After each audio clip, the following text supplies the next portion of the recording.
Olá, Paulo, boa noite. Oi, Mi, tudo bom? Bem, seja muito bem-vindo. Bom, quero agradecer muito a parceria aqui que a gente tem, né, com a Livraria da Tarde, com a Rádio Cultura de Curitiba. Os nossos encontros, eles ficam disponíveis depois no nosso canal do YouTube, no Mais Ainda, Psicanálise, Literatura e Política, no canal da Livraria da Tarde e no site da Rádio Cultura de Curitiba em webséries. Bom, agradeço muito a parceria da Patrícia, que me convidou para a curadoria do projeto nesse ano, ou mais ainda já acontece desde 2014, e aí nesse ano eu vim somar nessa parceria.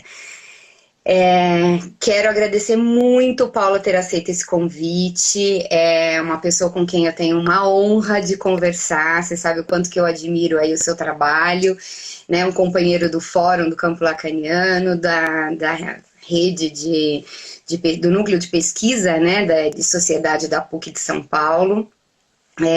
Eu vou fazer uma aberturinha para a gente começar. A origem do termo necropolítica parte da obra do filósofo, teórico político, historiador e intelectual camaronês Attili Mbembe, nascido na República dos Camarões. Atualmente é professor de História e de Ciências Políticas em Joanesburgo e numa outra universidade nos Estados Unidos. Ele é reconhecido como estudioso da escravidão, da descolonização, da negritude, autor, entre outros, né, do livro Necropolítica de 2011. Para ele, a necropolítica é o poder de ditar quem pode viver e quem deve morrer, com base no biopoder e em suas tecnologias de controlar aí populações. Esse deixar morrer se torna aceitável, mas não aceitável a todos os corpos. O corpo matável é aquele que está em risco de morte a todo instante, devido ao parâmetro definidor primordial da raça. Relacionou o discurso de poder vindo do Foucault a um racismo de Estado presente nas sociedades contemporâneas que fortaleceu essa política de morte, a necropolítica. Então, pensando aí, partindo aí dessa definição sabidamente superficial aí do conceito, a gente precisa considerar o quanto que a psicanálise precisa se envolver no estudo e nas discussões de raça e de classe. E aí, para esta conversa tão importante, a gente traz o Paulo Bueno nessa noite, mestre e doutorando em Psicologia Social pela PUC de São Paulo, pesquisador do Núcleo de Psicanálise e Sociedade e integrante da Rede Clínica Pretas. Então, muito bem-vindo, Paulo. Boa noite a todas e a todos. E, de fato, eu concordo contigo, Michele. Acho que é essencial, no momento em que a gente vive, desde a psicanálise, podermos entrar em interlocução com outros campos, e aqueles campos que, no que diz respeito à análise política, podem contribuir para que a gente possa, de uma certa maneira, situar onde a psicanálise e os sujeitos que os psicanalistas se propõem a atender se encontram nesse momento. Sim, muito importante. A Colette Soler, recentemente, na live que ela fez junto com Antônio Kné, ela falou algo que, de uma certa maneira, já está no radar dela há um tempo, mas que ela colocou de uma maneira muito clara, que é pensar o significante mestre da atualidade. E por significante mestre a gente entende em suas funções de ordenamento, funções de legibilidade de um tempo, de uma época, de uma sociedade. Ela define o significante mestre de nossa época como sendo a morte. E se a morte é o significante mestre do nosso tempo, com uma de suas funções sendo a legibilidade, aquilo que possibilita fazermos análises, interpretar a sociedade contemporânea, me parece bastante oportuno que a gente possa se debruçar sobre um conceito como o de necropolítica.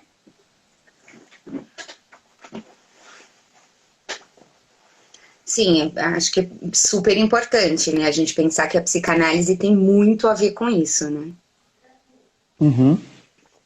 Sim, exatamente. E tem algumas coisas, né, que eu acho que dá para a gente somar nessa conversa a respeito do Mbembe, do próprio conceito de necropolítica.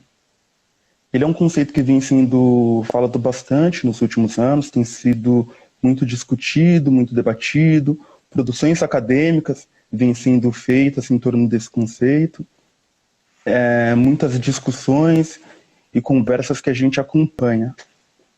Tem muitas discussões que eu acompanho que eu acho que são interessantíssimas, muito produtivas, e outras tantas que, de uma certa maneira, me incomodam um pouco quando localizam o Achille Mbembe exclusivamente como um comentarista do Foucault.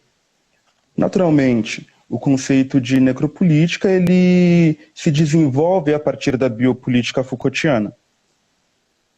Entretanto, é preciso que a gente avance um pouco mais nessa leitura para não correr o risco de utilizar como referência e como referência única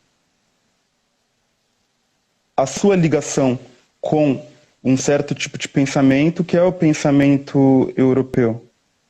Isso eu falo pelos riscos que isso produz de a gente acabar apagando o que há de original na contribuição desse autor e o que há de original na contribuição do seu conceito. Eu entendo, e não só eu, o próprio Mbembe, ele se declara como, mais do que Foucaultiano, ele se declara como fanoniano. E acho que isso não é um detalhe que fica à parte. Principalmente quando a gente vai fazer uma articulação com o campo psicanalítico. Bom, por quais motivos? Primeiro que o Achille Mbembe, ele é um autor complexo, que tem uma conceitografia bastante sofisticada, e quando ele se autoproclama fanoniano, ele nos dá uma linha de leitura, ele nos dá um guia para a gente poder percorrer a sua obra. E eu entendo essa autodesignação como algo muito parecido quando Lacan se designa como ainda sou freudiano. Em qual sentido? De que há nos desdobramentos, né, nessas descobertas do campo lacaniano, uma continuidade, as questões que o Lacan propõe são questões que estão articuladas àquilo que foi proposto pelo Freud anteriormente. É desse campo que nascem as questões com as quais o Lacan vai ter que se haver. Da mesma maneira, as questões com que o Mbembe tem que se haver, quando ele vai propor o conceito de necropolítica e todos os outros conceitos que ele trabalha, tem uma ligação bastante íntima com a obra do Fanon. Bom, então acho que esse é um dos motivos que me leva a insistir de que a gente não pode esquecer que o Mbembe se autodeclara fanoniano. Existe um outro motivo, que não é qualquer Fanon. O Fanon do Achille Mbembe é um Fanon que tem uma certa... está ligado a uma certa episteme, a leitura que ele faz. Não é o Fanon psiquiatra ou o Fanon revolucionário. Ele articula clínica e política. O Fanon de Mbembe é uma articulação clínica e política. E ele vai ler o Fanon, inclusive nos seus conceitos, que são considerados mais do campo sociopolítico, como conceitos clínico-políticos. A própria violência que a gente vai precisar, né, se debruçar sobre esse conceito para poder entender minimamente do que se trata a necropolítica, a própria violência em Fanon é uma violência que nasce daí. Não dá para pensar o fenômeno de violência colonial excluindo a dimensão clínica. O que significa que, se há uma dimensão clínica, há também um conceito de sujeito. E o sujeito do qual o Mbembe trata, o sujeito de Fanon, é um sujeito dividido. Não é uma equivalência ao sujeito de Lacan, mas a gente sabe que Fanon se inspirou tanto na obra freudiana como lacaniana. E o próprio título, né, Pele Negra, Máscaras Brancas, fala de uma radicalidade aí, de uma radicalidade de um conflito que não pode ser traduzido simplesmente como representação de papéis. Existe ali uma cisão. E esse sujeito cindido é o sujeito que está no interior dessa dinâmica de violência da necropolítica, que é uma violência soberana. Bom, esse sujeito, ele tem duas características, destaca-se duas características. Uma dessas características é a sua relação colonial, ou seja, a sua relação consigo próprio e a relação com o outro tem um atravessamento colonial. Existe uma outra característica que é o sujeito que se liga, que sofre a violência soberana, a violência colonial, é um sujeito que passou por uma experiência de trauma. E o trauma aqui não é um trauma originário de uma neurose, mas um trauma de guerra. Então, bom, estou passando aqui por alguns conceitos que são caros também à psicanálise, né? No sentido de entender um pouco. E é importante você trazer localizar bem isso dele dizer, né, que ele é fanoniano aí, porque é uma coisa interessante que quando eu fui fazer aí umas pesquisas para hoje, assim, do que se fala dele, é interessante observar que em quase todos os lugares traz a questão do Foucault, né, de que ele é um estudioso do Foucault e aí começa a falar primeiro do Foucault para depois falar dele. O que parece aí uma ideia, né, que eu me lembrei de um pedaço de uma música do Bach Exu do Blues, que ele diz, né, que tudo que era, eu até peguei aqui para não errar, que tudo que era preto e era do demônio e depois virou branco e foi aceito, ele vai chamar de blues. Que é um pouco essa cultura de que a gente tem lutado tanto e tem ouvido falar tanto da questão da gente trazer literaturas que não sejam só essas, né, eurocêntricas, mas aí aparece essa, mas com um fundo aí de uma... quase que justificando, olha, ele é muito bom porque é um estudioso do Fanon. E aí o quanto que se perde mesmo da contribuição dele, né, do que ele trouxe aí para a discussão. Exatamente, é exatamente esse o ponto, né, que acho que a gente precisa problematizar. E falo isso porque eu próprio caí nessa cilada. Como você sabe, enfim, a gente tem muitos diálogos, né? E eu trabalho bastante com um autor italiano chamado Giorgio Agamben. E quando eu li pela primeira vez o Achille Mbembe, eu comecei a observar naquele texto muitas correspondências com o texto do Agamben. E, de fato, eu acho que tem um caminho que é percorrido por ambos até um determinado momento. Existe aí uma crítica a Hobbes, a essa ideia de que há o Estado civil e há o Estado de natureza, e existe uma radicalidade da separação entre Estado civil e Estado de natureza em Hobbes. Existe uma crítica de que essa é a ficção que sustenta a modernidade. Essa ficção que sustenta o Estado moderno, a ficção que sustenta atualmente o neoliberalismo, que sustenta as violências que são perpetradas contra determinados segmentos da população. E o que na realidade a gente observa é que há um estado de exceção permanente. Não há uma separação entre Estado de natureza e Estado civil. Eles se imbricam em uma zona de indistinção, e nessa zona de indistinção, para alguns corpos, é necessário a atualização contínua de uma violência soberana. E a minha primeira leitura foi dessa forma. Eu demorei para poder chegar e admitir que, não, mais do que um paralelo, ele faz algumas operações, algumas distorções que são fundamentais. No estado de exceção agambeniano, a figura objeto de violência que emerge é a do homo sacer.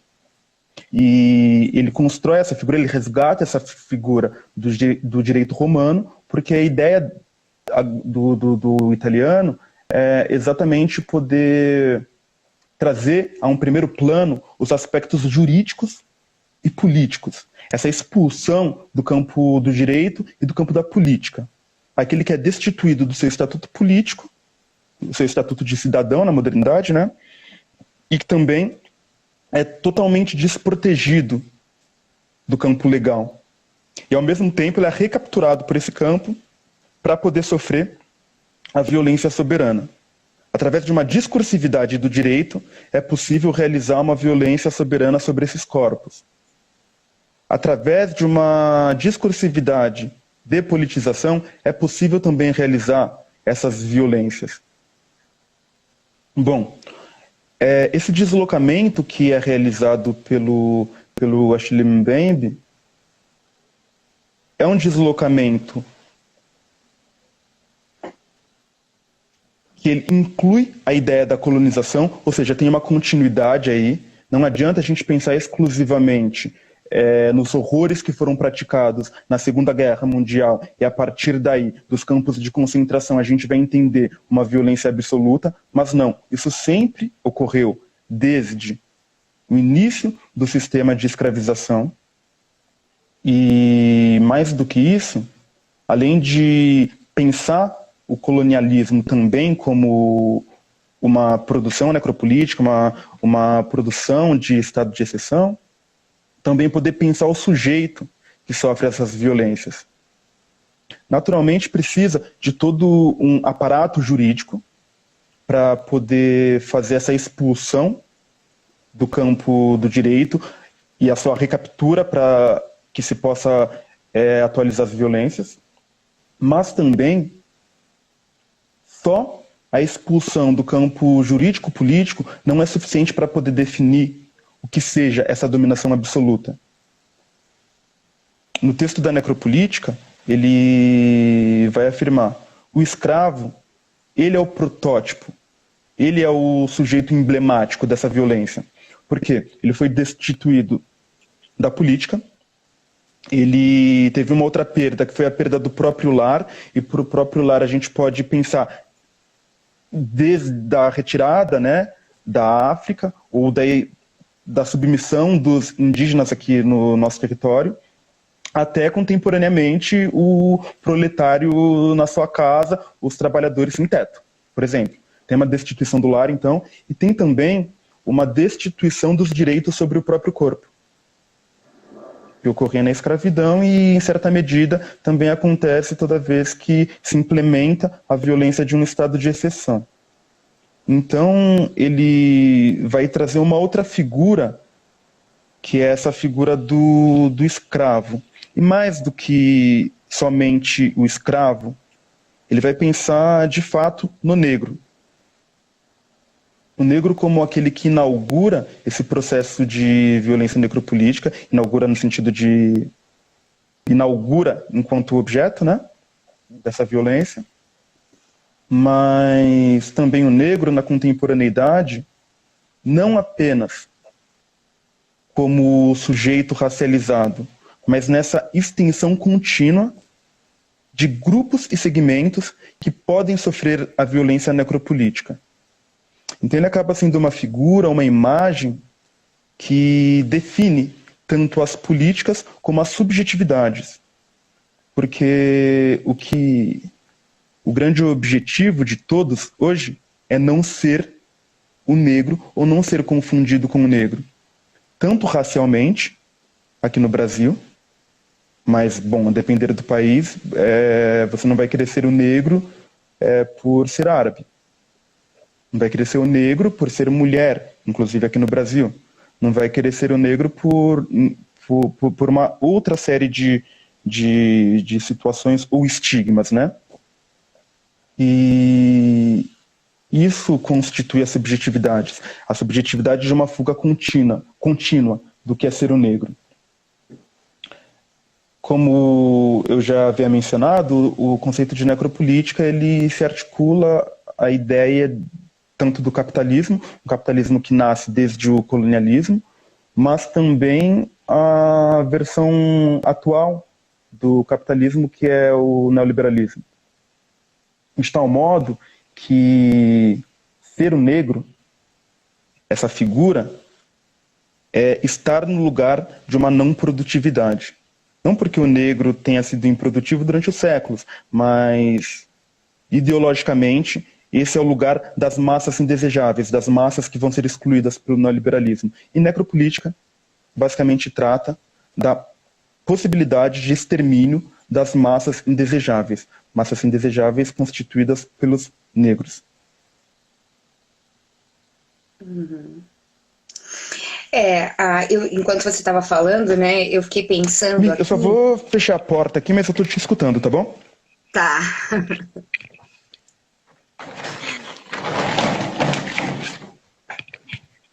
Tô te ouvindo.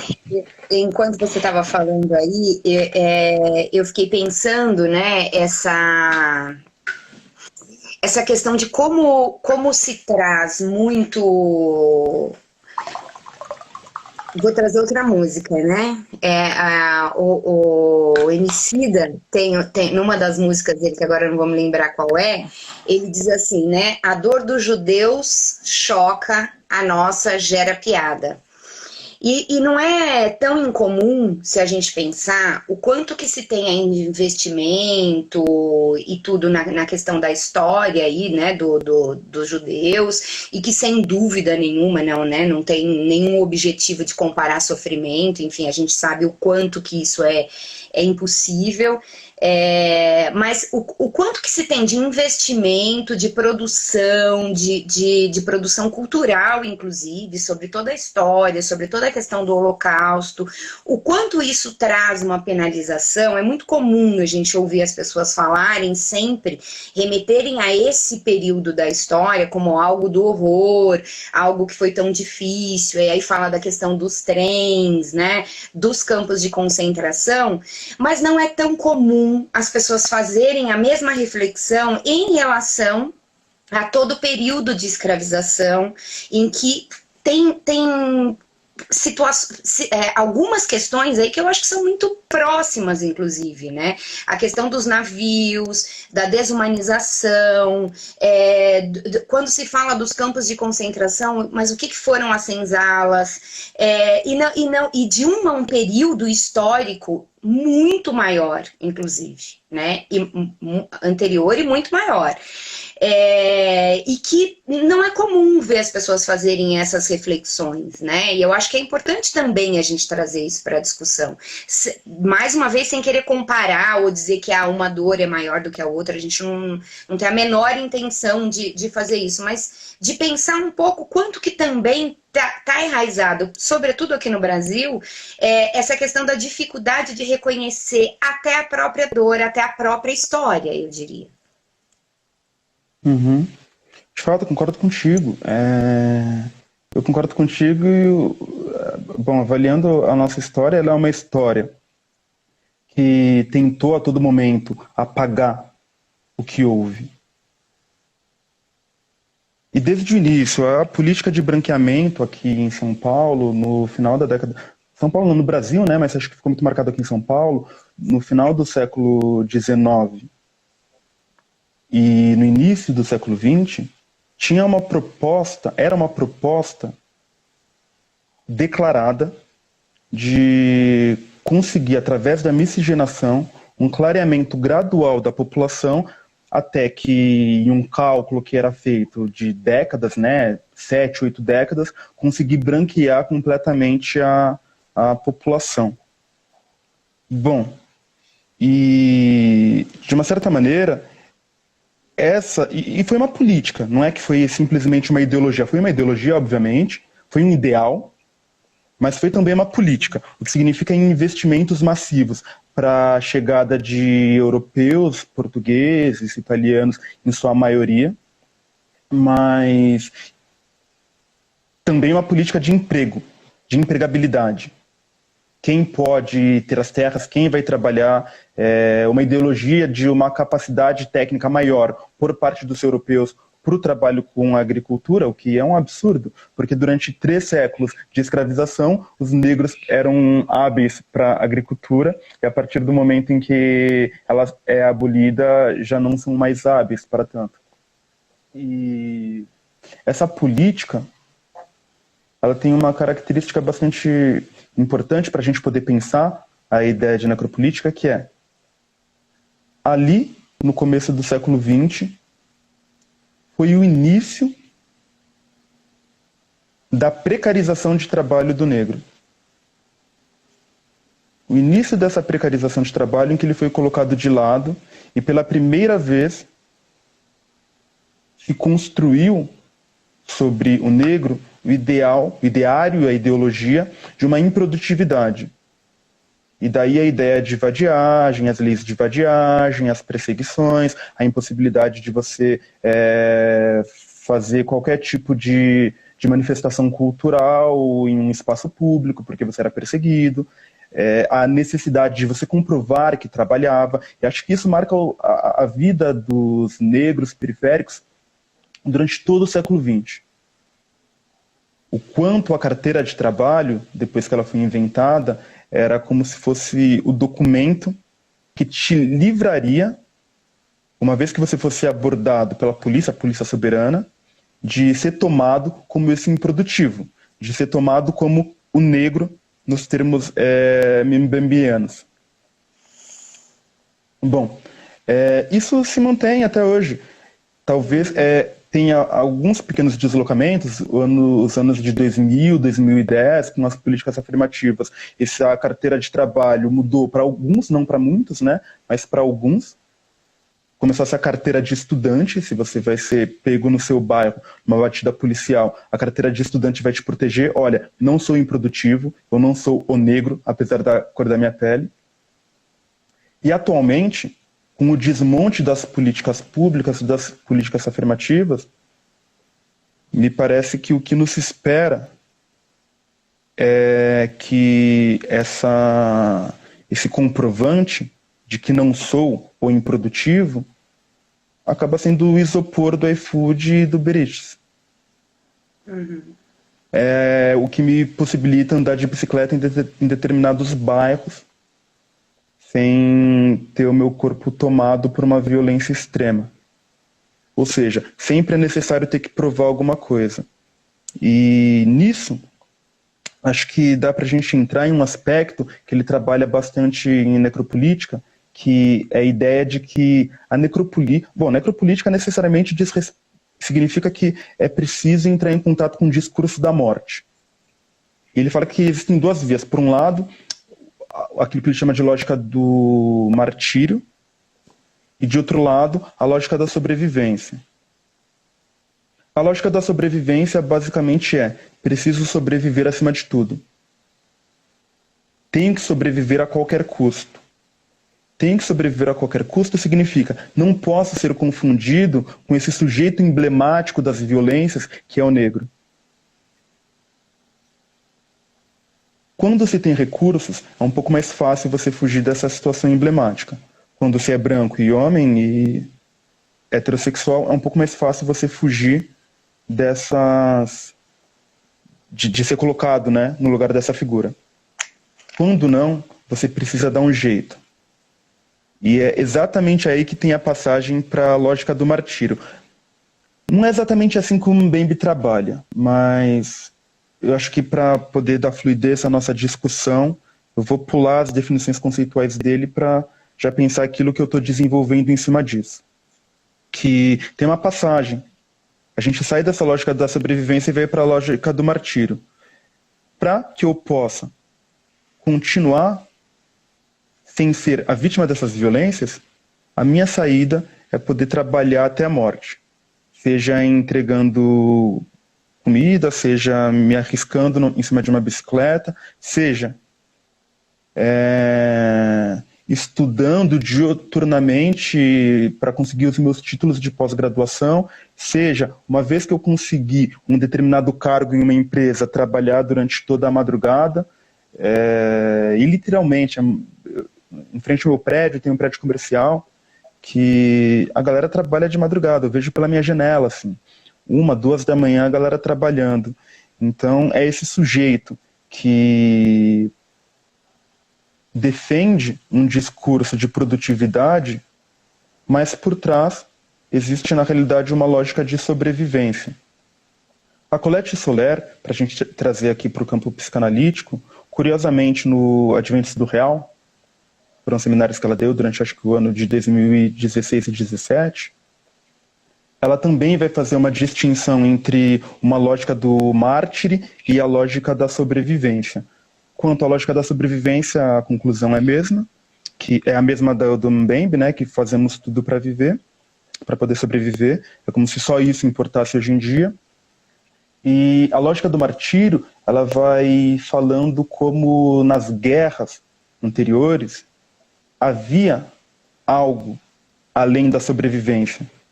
Era possível se apegar a semblantes, outros, com os quais eu enfrentaria a morte sem o temor que a contemporaneidade tem. Que eram, enfim, semblantes que funcionavam de uma certa maneira como uma armadura simbólica contra a morte. E hoje em dia já não temos mais esses significantes, mestres, unificadores, que possibilitem que a gente tenha um outro tipo de relação com a morte que não seja a sobrevivência. Já não há mais semblantes dessa ordem. Eu estava pensando enquanto você falava aqui que é interessante, né, quando a gente às vezes ouve dizer, não, mas as coisas estão mudando, estão melhores, né? Você traz aí a questão da carteira de trabalho, né? No início, né? No início do século XX, como algo que garante aí que, bom, eu não sou este negro, né, caracterizado como improdutivo, mas o quanto, de fato, como você foi trazendo, a gente vive isso hoje, né? Uns meses antes da pandemia, não sei se você se lembra dessa notícia de um garoto que foi para um show. E aí ele perdeu todos os documentos no show, e aí ele põe no Facebook lá, enfim, se as pessoas encontraram, e ele vai descrevendo o que tinha ali. Então, a carteira de trabalho, o crachá do trabalho, a carteirinha da faculdade, e alguém faz uma crítica de por que é que você sai com tudo isso de documento para um show.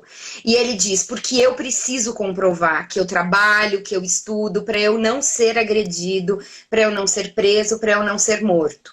Se a gente lembrar um pouquinho antes, aquele garoto, salvo engano, acho que é Vinícius o nome dele, aquele garoto que foi assassinado na favela da Maré, em que ele diz, né, para a mãe, mas eu estava de uniforme.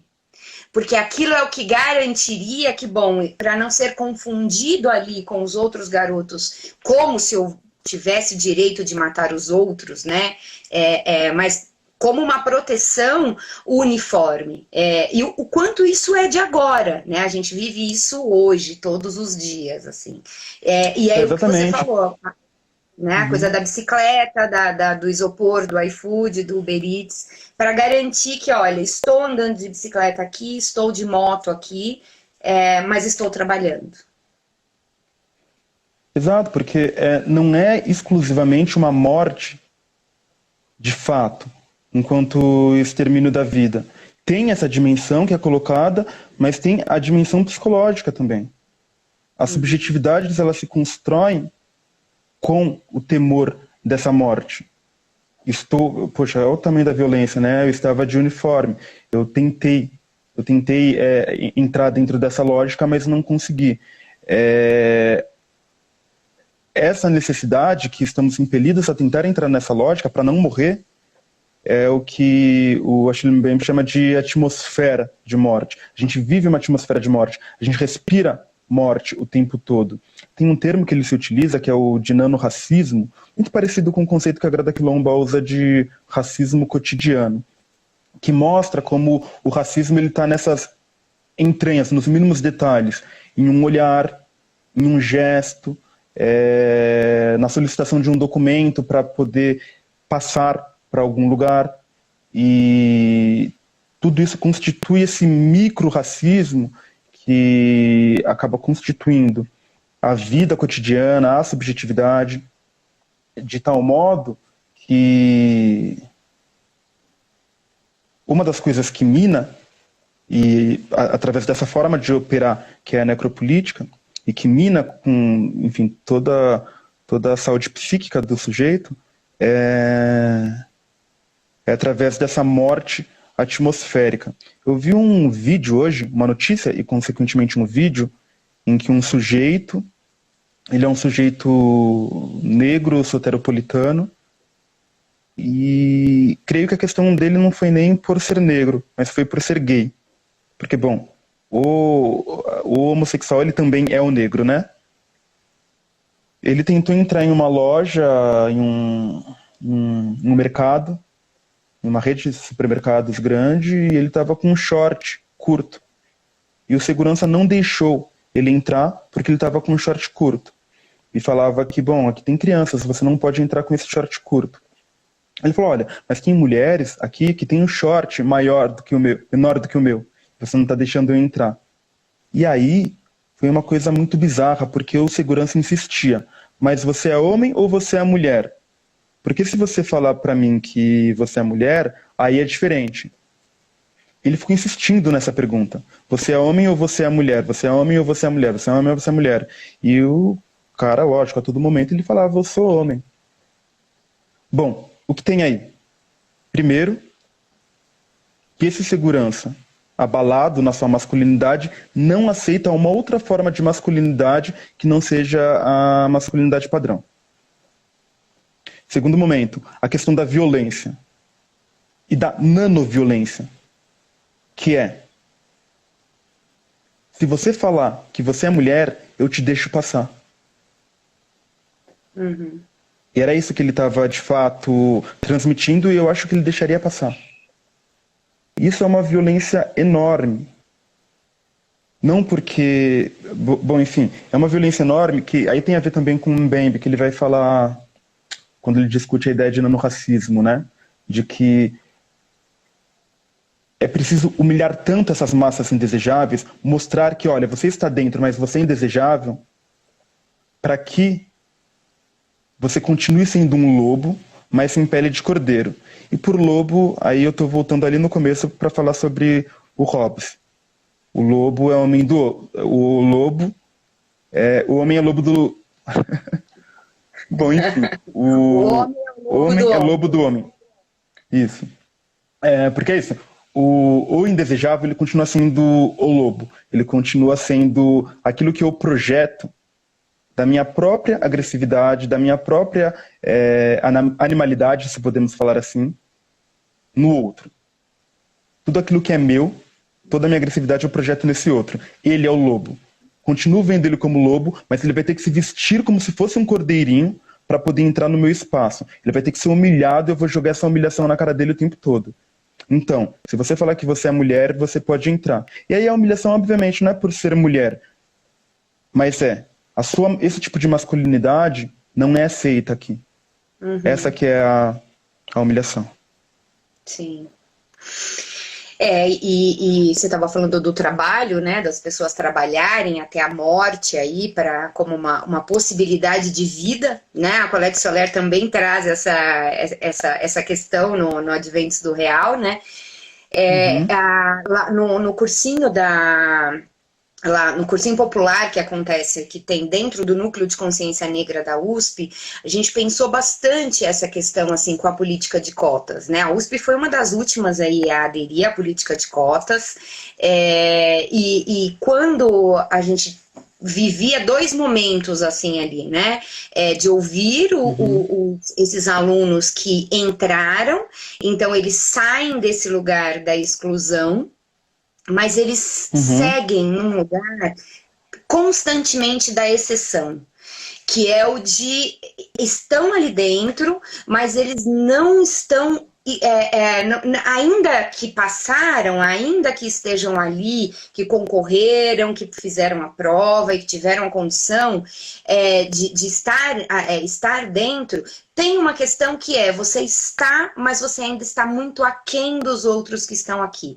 Então, de ouvir relatos assim de que precisa estudar muito mais porque não domina, por exemplo, as línguas, e aí tem artigos que são em outras línguas.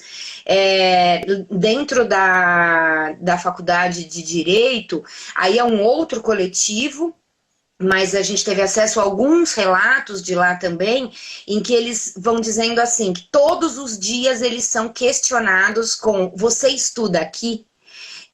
No intervalo, na entrada, na saída, eles fizeram até uma intervenção, o coletivo fez uma intervenção no pátio, acho que 2 anos atrás, com um monitor, passando o tempo todo fotos de alunos negros com esta frase, porque é o que eles ouvem diariamente, e aí de alguns professores dizerem: mas como é que um aluno de direito que entra na universidade não sabe falar inglês para ler um artigo, né? Como se todos estivessem ali na mesma condição de igualdade, de formação. Então, eu acho que é um pouco isso também que a gente vai escutando aí no dia a dia, do quanto continua nesse lugar de exceção, desta humilhação de ter que dizer para o professor: bom, mas eu não falo francês. Mas como você uhum. não fala? Esse Acho que artigo essa está em pergunta, francês.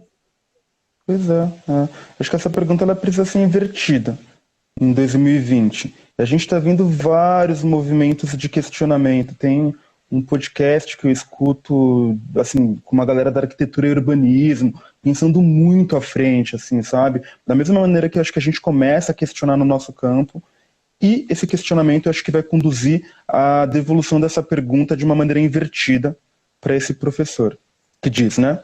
Como você chega aqui sem falar inglês? Que será? Como você, professor, que está em uma universidade pública, sendo pago pelo dinheiro público há 30 anos, não conseguiu encontrar uma bibliografia nas nossas línguas, na nossa língua ou em uma língua mais próxima, como o espanhol, para incluir dentro do teu curso e a partir daí a gente conseguir propor outras discussões que não exclusivamente essa discussão que precisa passar por um lugar francófono ou anglófono. Uhum. Acho que é bem importante pensar nisso, no quanto a gente precisa começar a inverter essa pergunta, né? Até para propor mesmo, para trazer uma questão para reflexão. Porque às vezes eu tenho a sensação de que, claro, num comentário desse tem de uma arrogância enorme aí desse professor. Mas acho que em outras situações, com outros comentários, tem também uma coisa do próprio professor não se questionar desse lugar. E talvez seja o momento da gente trazer isso para a questão mesmo, né? Inverter, como você diz, essa lógica. Eu ativei agora os comentários, que a gente deixa desativado aí para ser mais fácil de conduzir. Então, quem tiver comentários, perguntas, pode fazer aqui nos comentários que a gente vai lendo aqui.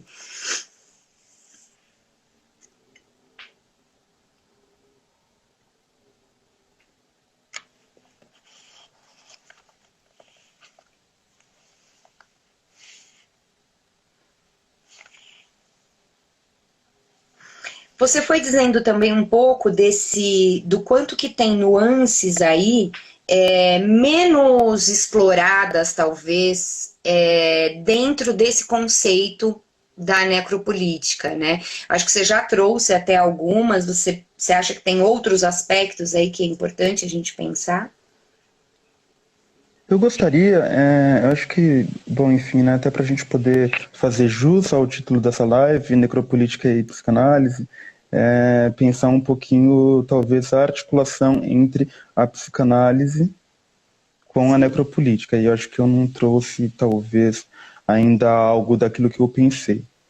Bom, o...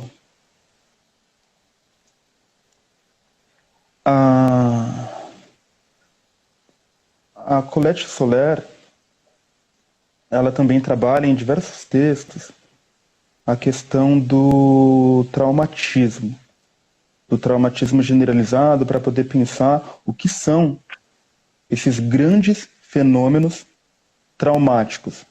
E esses grandes fenômenos vai incluir catástrofe natural, vai incluir pandemia, vai incluir guerras, vai incluir aquilo que é de uma ordem externa que se abate sobre um grupo de pessoas. E se abate de uma maneira absolutamente real. O incômodo dela, a princípio, é porque isso é tão pouco trabalhado em psicanálise. Porque a gente exclui esse incômodo, que foi o incômodo do Freud, de 1914 até 1939, ou seja, quando ele morre. Da Primeira Guerra Mundial, quando tem esse primeiro grande impacto até o final da vida do Freud, ele teve que voltar continuamente a pensar o que é trauma, o que é neurose traumática, o que é o conceito de angústia. E ela retorna isso já no final do século XX para poder pensar esse trauma, nas palavras de Freud, como aquilo diante do qual o sujeito se encontra sem recursos. Esse perigo diante do qual o sujeito se encontra sem recursos. E ela faz esse caminho, entre outras coisas, para pensar a nossa relação com a morte. E se essa é uma forma, uma modalidade de pensar a relação com a morte, com todas essas catástrofes que nos abatem, eu questionaria por que a gente muitas vezes não toma como traumático o que acontece. A gente vive uma guerra contínua. É uma mortalidade extrema que acontece aqui por conta do Estado. A gente vive uma mortalidade absurda de 1.000 pessoas por dia por conta da pandemia. Por que as nossas respostas não são respostas da ordem de um trauma coletivo? E essa é uma pergunta que me parece que a necropolítica ajuda a responder. Ajuda a responder no sentido de que a necropolítica não é exclusivamente a operação, a produção de mortes. Ela é a produção de mortes, mas é também a produção de um discurso que possibilita com que exista um eu e um outro. Um eu que quer sobreviver e não quer estar colocado nesse lugar improdutivo do negro que pode morrer a qualquer momento, ser violentado a qualquer momento. E existe o outro, aquele que pode ser violentado a qualquer momento. Aquele que nos programas do Datena vai mostrar que merece, inclusive, ser violentado, violado e assassinado a qualquer momento. Então, acho que essa distinção ela é fundamental. Essa distinção e a própria ideia da necropolítica como um tipo de discurso. Não um tipo fixo de discurso, mas um tipo de construção de um discurso que nos ampara, nos separa desse encontro direto com o real, traumático, e que circula pelos diferentes tipos de discurso de dominação, mestre, discurso capitalista e universitário. Então, talvez a gente precise construir condições de, num primeiro momento, se deparar novamente com o extermínio enquanto algo da ordem do traumático. Para isso, a gente precisa entender, começar a viver uma outra ideia de universalismo. que não seja o eu e o outro que pode morrer e eu e o meu grupo, que estamos aqui coletivizados por conta da nossa tentativa de sobrevivência, nós protegidos, eles expostos à morte. Uhum. A Renata Rampin comentou aqui que essa inversão aí desse questionamento, né, que a gente propõe aí para a educação, para os professores, que ele também precisa ser feito no campo psicanalítico, né, essa inversão. E que aí eu fico pensando nisso que você trouxe, assim, né, do quanto que o Freud foi se debruçando aí sobre a questão da guerra, o Lacan retoma todos esses textos de guerra, também escreve muito sobre isso, e para além deste momento atual da questão da pandemia e do trauma que isso enfim, está trazendo, pensar o quanto que a psicanálise precisa se debruçar sobre essas questões de raça e de classe, porque também tem algo da ordem do traumático e de uma guerra. Se a gente pensar as periferias de São Paulo, a gente pode dizer que a ditadura nunca acabou, né? E o quanto que isso marca esses sujeitos que vão chegar nos nossos consultórios. Então, como que a psicanálise não tem que se haver com isso? Né? E a Helena pergunta se esse discurso que você traz é um discurso de apagamento do outro. Uhum. Bom,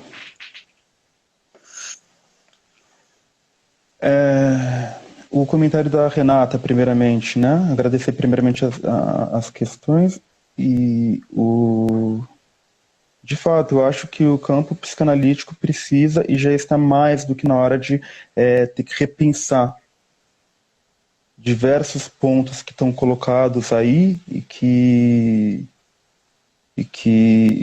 é urgente dentro das escolas de psicanálise, dentro das universidades. É preciso repensar o que é o analista, como se forma um analista e para atender quem. Uhum. Bom, não dá para fazer isso sem rever profundamente as suas práticas e aquilo que eu sempre falo. A psicanálise é um eterno retorno, né? Não um eterno retorno nietzschiano, mas um eterno retorno àqueles que foram os instauradores da discursividade psicanalítica. Quem a gente escolhe para poder retornar esses instauradores da discursividade psicanalítica? Isso eu acho que é bem importante.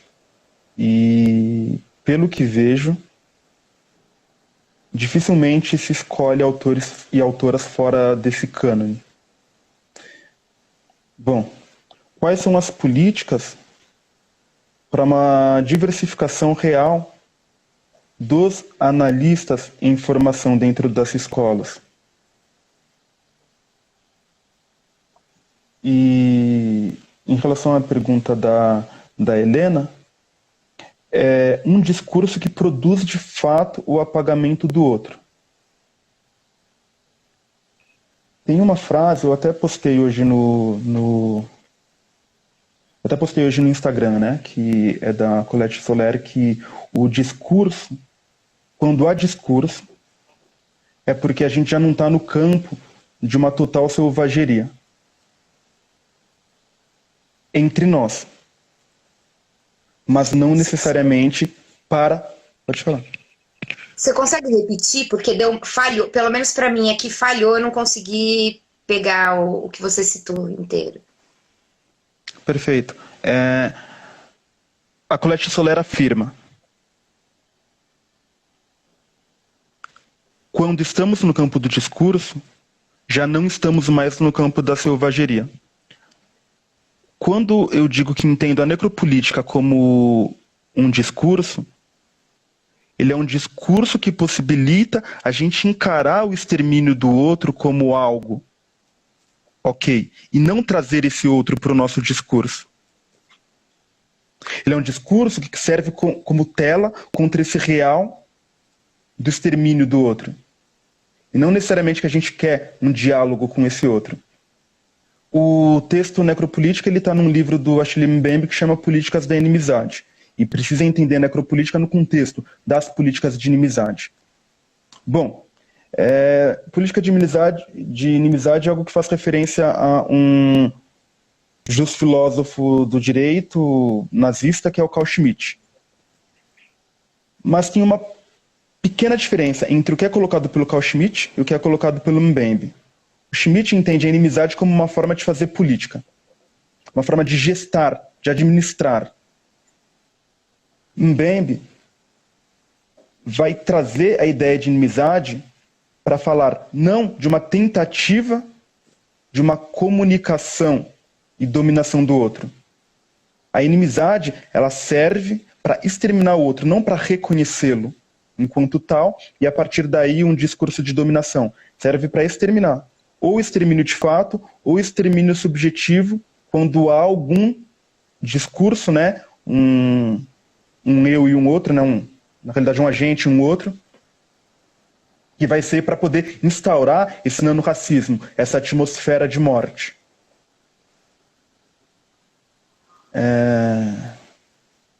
Acho que é isso, né? Responde a questão da Helena. Uhum. Sim. A Marina comentou que acho que isso é crucial até para a sobrevivência da psicanálise no nosso tempo, né? A questão de outros autores. A Sofia falou que é uma constante tentativa, né, de aniquilamento do outro.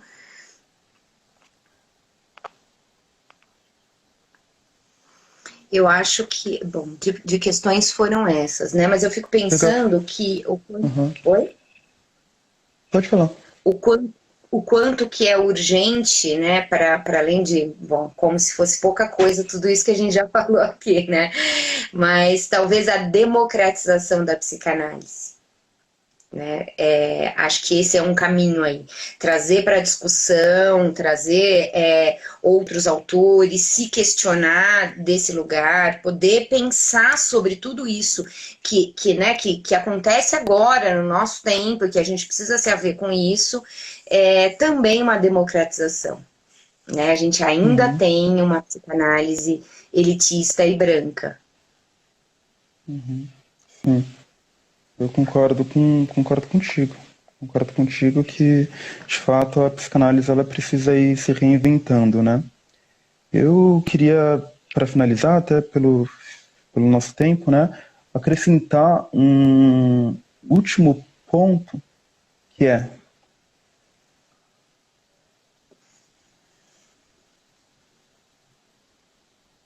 ao traumatismo. Ao traumatismo generalizado, coletivo e tudo mais. Só que a gente... Por quê, né? Bom, que aqui é uma defesa da psicanálise. Estou na mesma linha que você. Qual a necessidade da psicanálise? Porque entre o traumatismo e a produção de sintomas, a produção de um sofrimento, existe o inconsciente. Não é uma tradução imediata. Se há traumatismo, seja ele de qual ordem for, não necessariamente isso vai resultar em um tipo específico de sofrimento. E a psicanálise, ela vem exatamente, primeiro, que acho que tem que reconhecer essa produção necropolítica, para em seguida, no 1 a 1, a gente poder, junto com o sujeito,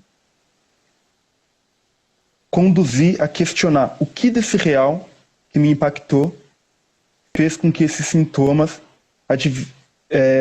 emergissem.